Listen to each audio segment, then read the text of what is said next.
what your pet, your dog, your cat, your horse, but horses are a different subject altogether that we'll look into and a different transmission.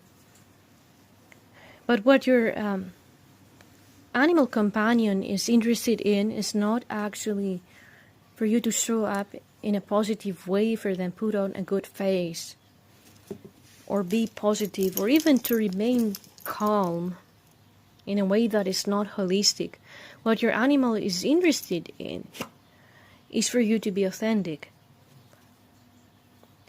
As animals, non-human beings as they are, because they are spiritual non-human beings, they are not necessarily simplistic.